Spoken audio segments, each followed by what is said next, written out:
सुप्रभात बच्चों। यह वीडियो स्टैंडर्ड 10 के लिए है। मैं आप लोगों को एकांकी संचय पुस्तक से दीपदान एकांकी पढ़ा रही थी। आज मैं गंतव्य से आगे पढ़ाने जा रही हूँ। Page number 99। पन्ना जो है किरत से कहता है कि मैं तुम्हारी टोकरी में कुंवर को सुरक्षित राजमहल से बाहर निकाल सकूँगी। और वह जो कहती है कि तुम्हारी टोकरी भी काफ़ी बड़ी है, इसमें आराम से कुंवर सा सो सकेंगे। किरत कहता है, अन्नदाता आपके जसने ही तो मेरी टोकरी बड़ी कर दी है। सारे राजमहल की पतले छोटी टोकरी में कैसे आ सकती है। और अन्नदाता आज तो बलवीर के साथ बहुत सामंतों ने खाया है। मैंने भी सोचा आज बड़ी टोकरी ले चलूं, सो वही लेकर आया हूँ। पन्ना कहती है तो चलो मैं तुम्हारी मदद कर दूँ। किरत कहता है, अन्नदाता आप तकलीफ़ ना उठाएं, मैं सब कुछ कर लूँगा। पन्ना कहती और हाँ, कुंवर जी को लेकर तुम बैरिस नदी के किनारे मिलना, वहाँ जहाँ शमशान है, मरघट है। किरत कहता ठीक है अन्नदाता, वहीं मिलूँगा। वहाँ मुझ पे किसी भी आदमी की नज़र ना पड़ेगी। तो पन्ना कहती जाओ किरत, आज तुम जैसे एक छोटे आदमी ने चित्तौड़ के मुकुट को संभाला है, एक जिनके ने राज सिंहासन का सहारा दिया है, तुम धन्य हो। किरत कहता अन्नदाता धन्य तो आप है कि मुझको आपने ऐसे सेवा करने का काम सोचा है, तो मैं चलूँ।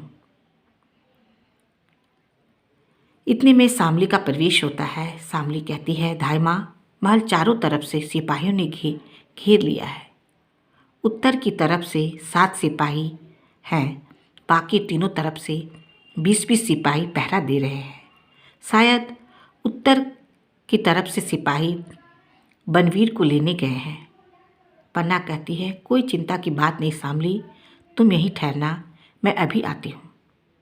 शामली देख के क्या करोगी, मैं तो देख आई हूँ, कुंवर को बचाने का कोई उपाय सोचो। पन्ना कर मैं अभी आती हूँ। चलो किरत, वहाँ से दोनों का प्रस्थान होता है। शामली ना जाने धाय माँ क्या सोच रही है। किरत बारी भी तब से यहीं बना हुआ है, क्या होगा। हाय, बनवीर ने महाराना को रक्त में नहा दिया है। दुष्ट बनवीर, तुझे नर्क में भी चैन न मिलेगा। कुंवर उदय सिंह पर आंख लगाए हैं। भवानी कुंवर की रक्षा करो। और वह जो है मन ही मन शामली माँ भवानी से प्रार्थना करती है। इतने में पन्ना का फिर प्रवेश होता है। पन्ना कहती है सब ठीक है, कुंवर की रक्षा हो गई। शामली प्रसन्नता से हो गई, मैं बोली ना हो गई कैसे। पन्ना कहती है किरत ने अपनी टोकरी में कुंवर को सुला दिया, ऊपर से पतले ढक दी और उन पर पानी छिड़क दिया। वह उन्हें लेकर बेखटके महल से बाहर हो जाएगा, कोई उसका कुछ पूछेगा भी नहीं। कुंवर जी बच गए। शामली कहती है वाह धायमा, बहुत अच्छा सोचा। सिपाही समझेंगे कि सारी जूठी पतले ले जा रहा है, कोई इसमें कुछ पूछेगा भी नहीं, कुंवर जी बच जाएंगे। पन्ना कहती चित्तौड़ के भाग से ही वे बचेंगे। शामली कहती जरूर बचेंगे धायमा, वह सब तुम्हें किसने सुझाया। पन्ना कहती है भवानी ने। मैंने आंखें बंद कर उसका ध्यान किया, उसी समय बारी आया। उसने कहा मैं तो जूठी पत्तल उठाता हूँ, कोई माल भत्ता तो मेरे पास है नहीं, टोकरी है और इसमें पत्ते हैं, बस भवानी ने यही बात मुझे सुझा दी। शामली कहती पर एक बात है धायमा। पन्ना कहती वह क्या। बनवीर यहाँ जरूर आएगा, वे तुम्हारे महल में कुंवर जी की खोज करेगा। जब वे कुंवर जी को नहीं पाएंगे, तुमसे पूछेंगे, तब तुम क्या उत्तर दोगी। पन्ना कह दूंगी कि मैं नहीं जानती। शामली कहती है इससे वे नहीं मानेंगे। क्रोध में आकर अगर उन्होंने तुम्हारे ऊपर तलवार चला दी तो कुंवर जी तुम्हारे बिना कैसे बचेंगे? तुम्हारा यह बलिदान भी व्यर्थ हो जाएगा। पन्ना कहती है, मैं अपने प्राणों की भिक्षा मांगूंगी जो चित्तौड़ की किसी नारी ने नहीं मांगी है। ऐसी विचित्र भिक्षा वे अवश्य दे देंगे। शामली कहती है, बनवीर के सिर पर खून चढ़ा हुआ है। वह दैत्य बन गया है, वह एक प्रकार का राक्षस बन गया है। कुंवर जी को ना पाकर वह तुम्हें जरूर मार डालेंगे। पन्ना कहती है, मुझे उसकी चिंता नहीं है शामली। शामली कहती है, पर चिंता है, कुंवर की है। तुम्हारे बिना वे जीवित नहीं रह पाएंगे। फिर तुम्हारा यह बलिदान चित्तौड़ के किस काम आएगा? कुंवर जी को तो जीना ही चाहिए। पन्ना कहती, सचमुच कुंवर जी मेरे बिना नहीं जिएंगे। थोड़ी थोड़ी बात पर तो वे रूठ जाते हैं। मुझे ना पाकर उनका क्या हाल होगा? शामली कहती है, किसी तरह बनवीर को धोखा नहीं दे सकती। पन्ना कहती, दे सकती हूँ। कहती, किस तरह? पन्ना कहती है, कुंवर जी के सैया पर किसी और को सुला दूंगी। वह क्रोध में अंधा रहेगा ही पहचान भी नहीं सकेगा कि वह कौन सोया है। शामली कहती, तो कुंवर जी की सैया पर किसे सुलाओगी? पन्ना कहते, किसे सुला दूंगी? वो सोच कर कहती, शामली मेरे हृदय पर ब्रज गिर रहा है। मेरा हृदय कठोर होता जा रहा है। मेरी आंखों में प्रलय के बादल उमड़ रहे हैं। मेरे शरीर के एक एक रोम पर बिजली तड़प रही है। शामली कहती, धाई माँ संभल जाओ, ऐसी बातें न कहो। कुंवर की सैया पे वह समझ जाती है कि वह किसे सुलाना चाह रही है। पन्ना कहती है, सुला दूंगी उसी को सुला दूंगी। मेरी आंखों का तारा चंदन को सुला दूंगी शामली। और वह रोने लगती है। चंदन को सुला दूंगी, उस नन्हे से लाल को हत्यारे को तलवार के नीचे रख दूंगी। यह कह दूंगी कि इनके नन्हे से कलेजे पर हल्की सी चोट करना। बेचारा अभी बालक है। भीषण प्रहार से मेरा लाल चौंक उठेगा। शामली कहती, धन्य है धाई माँ, ऐसा मत कहो। ऐसा मैं नहीं सुन सकूंगी। महल के किसी कोने में छिप रहूंगी। हाय, तुम यह क्या कह रही हो? ऐसा मत करना धाई माँ, ऐसा मत करना। मैं जानती हूँ ऐसा मैं सुन नहीं सकूंगी।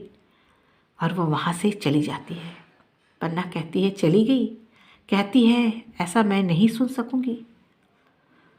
जो मुझे करना है वह श्यामली जो है सुन भी न सकेगी। भवानी, तुमने मेरे हृदय को कैसा कर दिया है। मुझे बल दो कि मैं राजवंश की रक्षा में अपना रक्त दे सकूं, अपने लाल को दे सकूं।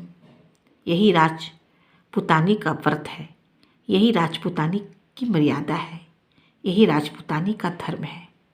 मेरा हृदय जो है ब्रज बना दो, इतना कठोर बना दो कि माता के हृदय के स्थान पर पत्थर रख दो, उसमें ममता का स्रोत बंद हो जाए।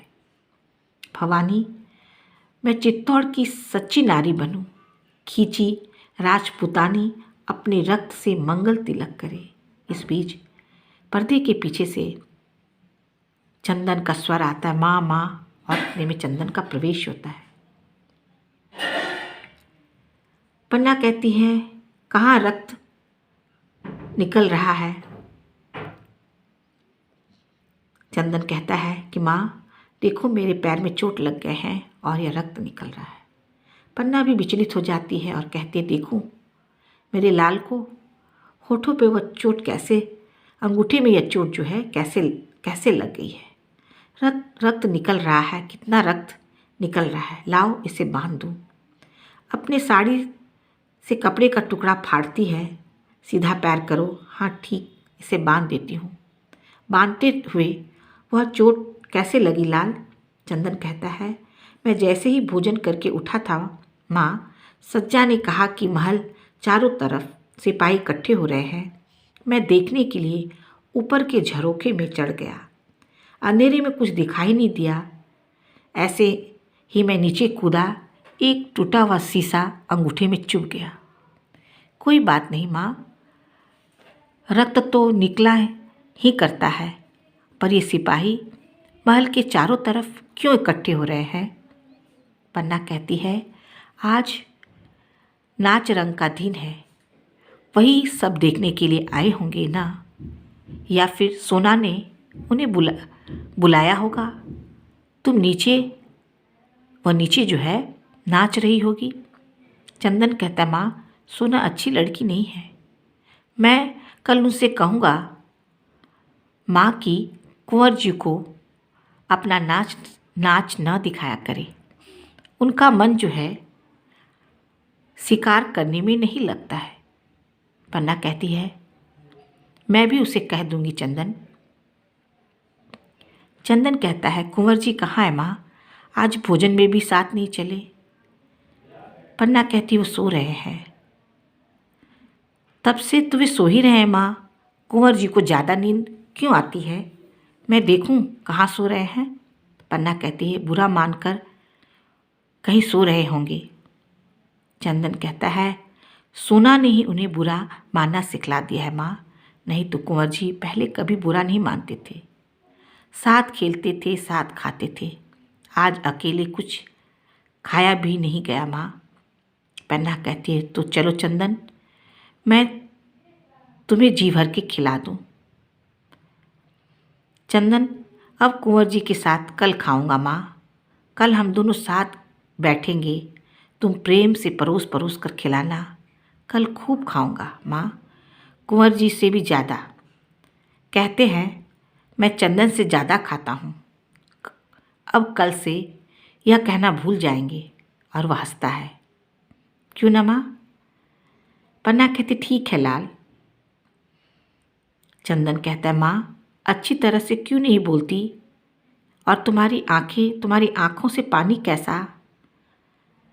पन्ना कहती है, कहाँ चंदन, पानी कहाँ है? और तुम्हारे अंगूठे से रक्त की धारा बहे। मेरी आंखों से एक बूंद पानी भी ना निकले। चंदन कहता, ओ माँ, तुम तो बातें करने में बड़ी अच्छी हो। अब मैं बड़ा होकर बहुत सी जागीरें जीतूंगा, तो मैं तुम्हारे लिए एक मंदिर बनवाऊंगा। देवी के स्थान पर तुमको बिठाऊंगा और तुम्हारी पूजा करूंगा। तुम अपनी पूजा करने दोगी ना? पन्ना कहती है, तुमसे मुझे ऐसे ही आशा है चंदन। चंदन कहता है, यस, यह मत समझना माँ कि मैं जागीरें नहीं जीत सकता। उस जंगली खरगोश की तरह तेजी से दौड़ सकता हूँ, आसमान तक धावा बोल सकता हूँ। पन्ना कहती है, अब बहुत बात ना करो चंदन, रात अधिक हो रही है, सो जाओ। कुछ आहट होती है। चंदन, मामा देखो, उस दरवाजे से कौन झांक रहा है? पन्ना कहती है, किरत बारी होगा, तुम्हारा भोजन उठाने आया होगा, मैं देखती हूँ। उठकर वह देखने चली जाती है। चंदन कहता, कोई और ही हो तो मैं अपनी तलवार लाऊं? पन्ना लौटते हुए कहती, कोई नहीं, महल में किसका डर है? लाल, तुम सो जाओ। चंदन कहता, कहाँ सोऊं? सज्जा तो अभी रसोई घर में ही होगी, मेरी सैया ठीक ना की होगी। पन्ना कहती है, तो तुम कुंवर की सैया पे सो जाओ, सैया ठीक होने पर तुम्हें उस पर लिटा दूंगी। चंदन कहता, कुंवर जी बुरा मान गए तो? पन्ना कहती है, मैं कुंवर जी को समझा दूंगी, तुम्हारे लेटने से कुंवर जी की सैया मैली नहीं हो जाएगी। चंदन कहता है, तुम बहुत अच्छी हो माँ, आज कुंवर जी की सैया पर लेट कर देखूं। अब तो मैं राजकुमार हो गया, पर मेरी माला राजकुमार के गले में माला होती है ना। तुमने मेरी टूटी माला गूंथ दी? पन्ना कहती, नहीं गूंथ पाई लाल, सामली आ गई थी। चंदन कहता है, कल गूंथ देना, भूलना नहीं। और वह जो है सैया पर लेटता है। आह माँ, कितनी नरम सैया है, जी होता है कि सदा इसी पर सोता रहूं। पन्ना जो चीख कर कहती चंदन। चंदन कहते क्या हुआ माँ? पन्ना कहती कुछ नहीं, आज मेरा जी बहुत अच्छा नहीं है। कभी कभी कलेजे में सूल सी उठती है, यानी कांटा चुभता है। तुम सो जाओ तो मैं भी सो जाऊंगी। चंदन, मैं किसी वैद्य के यहाँ जाऊँ माँ? पन्ना कहती नहीं, वैद्य के पास उसकी दवा नहीं है। यह आप से आप उठती है और आप से आप शांत हो जाती है। तुम सो जाओ, मैं भी जो है कुंवर को खिलाकर जल्दी सो जाऊंगी। चंदन कहते अच्छा माँ, तुम्हारी आज्ञा नहीं टालूंगा। लो मैं आंखें बंद कर लेता हूँ। पन्ना सो जाओ, चित्तौड़ की अच्छी कहानियों को सोचते सोचते सो जाओ। अपनी मातृभूमि में कितने बड़े बड़े वीर हुए, बप्पा रावल, जिन्हें हरित ऋषि ने दर्शन दिया, जिन्होंने मेवाड़ की नींव डालकर विदेशों पर चढ़ाई की, उन्हें जीता। इन्होंने ही पहले पहल अपने आराध्य देव एकलिंग का मंदिर बनवाया। राजा नरवाहन, जिन्होंने अपनी अकेली शक्ति से अनेक शत्रुओं को पराजित किया। राजा हंसपाल, जिन्होंने अनेक राज्य जीतकर अपने राज्य में मिलाया। रावल सामंत सिंह, जिन्होंने गुजरात के सोलंकी राजा उदयपाल को युद्ध में पराजित किया। रावल जय सिंह, रावल अमर सिंह। धन्यवाद चिल्ड्रन। मैं आप लोगों को पेज नंबर 105 तक पढ़ाई हूँ। अगली वीडियो में मैं आगे बताऊंगी।